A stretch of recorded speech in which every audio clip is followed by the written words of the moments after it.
இன்றைக்கி என்ன ட்ராயிங் பார்க்க போகிறோன்னா ஈஸியான ஒரு 3D ட்ராயிங் வந்து எப்படி பண்ணலான்னு பார்க்கலாம். இதுக்காக நம்ம பிளாக் பென் மட்டும் யூஸ் பண்ணியிருக்கோம். இப்போது நம்ம வளைவுகள் வர மாதிரி மேலேருந்து கீழே வர மாதிரி லைன்ஸ் வந்து போட்டுட்டு அதுக்குள்ளே சின்ன சின்ன வளைவுகள் வர மாதிரி போட்டுக்கலாம். அந்த வளைவுகள் வந்து ஒரே ஆங்கிளில் இருக்கணும்னு இல்லை, கொஞ்சம் டிஃப்ரெண்ட்டாக மாற்றி நம்ம போட்டிருக்கோம். மேலே பார்த்த மாதிரியும் கீழே பார்த்த மாதிரியும் சேர்ந்து நம்ம ட்ரா பண்ணியிருக்கோம்.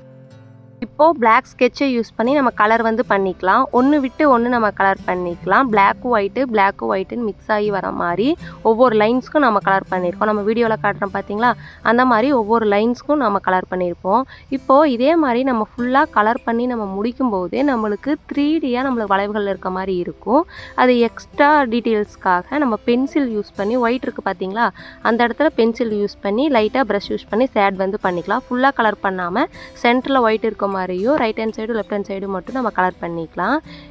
இப்போ நம்மளுக்கு பார்க்கும்போது 3Dயாக ஒரு பேட்டர்ன் வந்து கிடச்சிருக்கும். இந்த ட்ராயிங் வந்து பிடிச்சிருக்கான்னு சொல்லுங்கள். பிடிச்சிருந்தா லைக் பண்ணுங்கள், ஷேர் பண்ணுங்கள்.